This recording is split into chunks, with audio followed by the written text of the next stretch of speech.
ఇంత గొప్ప అవకాశం ఇచ్చినావు 299 512 పంచుకోవడానికి మీకు మనస్ఫూర్తిగా ధన్యవాదాలు చెప్తున్నా, మీ కృతజ్ఞతగా ఉంటా అని చెప్పి కింద ఏమన్నాడు, ఈ stated that the working arrangement between both the states is still continuing and until and unless water sharing is finalized by the tribunal under section 3 of ISRWD Act of 1956 కేటగారికల్గా Chandrashekar Rao గారే స్వయంగా పదే మేము అంటుంటే మాకు సంబంధం లేదని శాసనసభ్యుడు హరీష్ రావు గారు అంటుండ్రు కదా అధ్యక్ష.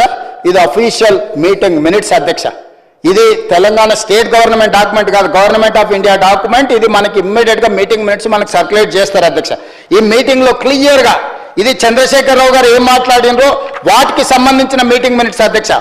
ఎజెండా ఏముంది, ఎజెండాలో చంద్రబాబు నాయుడు గారు ఏం మాట్లాడినరు, ఎజెండాలో చంద్రశేఖరరావు గారు ఏం మాట్లాడినరో కూడా మీటింగ్ మినిట్స్లో రికార్డ్ చేసిన దాంట్లో క్లియర్గా 5.3లో చంద్రశేఖరరావు గారు కేటగారికల్గా స్టేట్మెంట్ ఇచ్చిండు.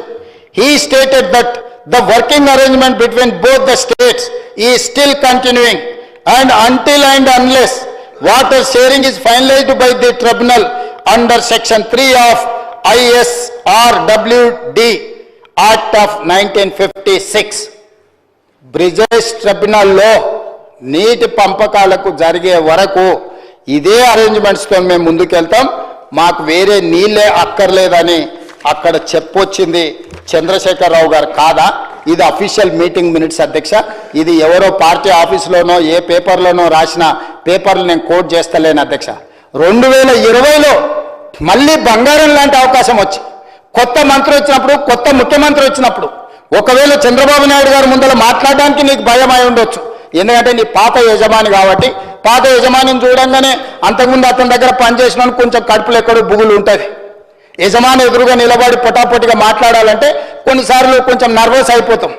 2016లో చంద్రబాబు నాయుడు ముందర నిలబడి మాట్లాడడానికి చంద్రశేఖరరావు గారికి ఒకవేళ భయం ఉంటే, జగన్మోహన్ రెడ్డి గారు మొదటిసారి ముఖ్యమంత్రి, వయసులో నీకంటే చిన్నోడు, అనుభవంలో నీకంటే చిన్నోడు, జగన్మోహన్ రెడ్డి గారి ముందరన్నా నువ్వు గట్టిగా మాట్లాడి మనకు రావాల్సిన హక్కులను తీసుకురావాల్సి ఉండే కదా అధ్యక్ష.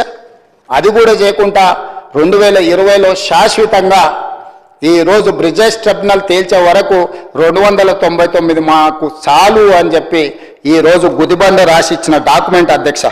ఈ విధంగా ప్రతి దగ్గర చంద్రశేఖరరావు గారు తెలంగాణ రాష్ట్రానికి ఈరోజు శాశ్వతమైన మరణ శాసనం రాసిండు. ఇవన్నీ కూడా నేను కృష్ణానది జలాలకు సంబంధించి నదీ పరివాహక ప్రాంతంలో ఏ విధంగా నీటి పంపకాలు జరుగుతాయి, నీటి పంపకాలకు ట్రిబ్యునల్స్ ఏ విధంగా ఉంటాయి, ఈ పంపకాలు జరిగిన నీళ్ళకి సిడబ్ల్యూసి ఏ విధంగా అనుమతులు ఇస్తుంది, ఈ రోజు ఆంధ్రప్రదేశ్ తెలంగాణకు సమస్య వస్తే రివర్ మేనేజ్మెంట్ బోర్డు ఏ విధంగా వివరించాలో వాటికి సంబంధించిన వివరాలంతా చెప్పిన అధ్యక్ష. ఇది మొదటి అంకం మాత్రమే. మహాభారతంలో 18 అంకాలు ఉన్నట్టు నీళ్ళకు సంబంధించి కృష్ణానది జలాలకు సంబంధించిన మొదటి అంకం మాత్రమే ఇదే అధ్యక్ష. అంటే నీళ్లు ఏ విధంగా పంపకాలు జరగాలనో, ఏ విధంగా అనుమతులు తెచ్చుకోవాలనో, ఏ విధంగా ప్రాజెక్టులు నిర్మించుకోవాలనో, ఏ విధంగా ఆ నిర్మించుకున్న ప్రాజెక్టుల నిర్వహణ కృష్ణా రివర్ మేనేజ్మెంట్ బోర్డు మనం పంచుకున్న పంపకాలను అమలు చేయడమే వాళ్ళ బాధ్యత. నీటి పంపకాల బాధ్యత వాళ్ళది కాదు అధ్యక్ష. అదేవిధంగా సిడబ్ల్యూసి నువ్వు కట్టుకునే ప్రాజెక్టులకు మాత్రమే అనుమతులు ఇస్తుంది అధ్యక్ష. నీటి కేటాయింపులు చేయదు సిడబ్ల్యూసి. నీకు అందుబాటులో ఉన్న నీళ్లకు మాత్రమే అనుమతులు ఇస్తుంది అధ్యక్ష.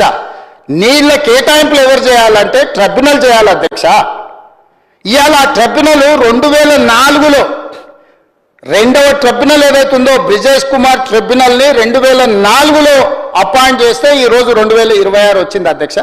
21 సంవత్సరాలైనా ట్రిబ్యునల్ ఏ రాష్ట్రానికి ఎన్ని నీళ్ళని ఇవ్వాలనో, ఏ రాష్ట్రం ఎన్ని నీళ్లు వాడుకోవాలనో, ఏ రకంగా నీటి పంపకాలు జరగాలనో తేల్చలేదు అని అంటే 21 సంవత్సరాలు నడిచిన కేసులు రాబోయే 20 సంవత్సరాలు నడవదనే గ్యారెంటీ ఎవరని చెప్పగలరా అధ్యక్ష? ఎన్ని సంవత్సరాలు పడుతుందో తెలియని దానికి లింకు పెట్టి తెలంగాణ నీటి హక్కులను శాశ్వతంగా తాకట్టు పెట్టి 10 సంవత్సరాలు ఆంధ్రప్రదేశ్ 4.47 టీఎంసీల కెపాసిటీతోని కృష్ణా నుంచి అక్రమంగా నీళ్లు తరలించడాన్ని ఉన్నదాన్ని 13.37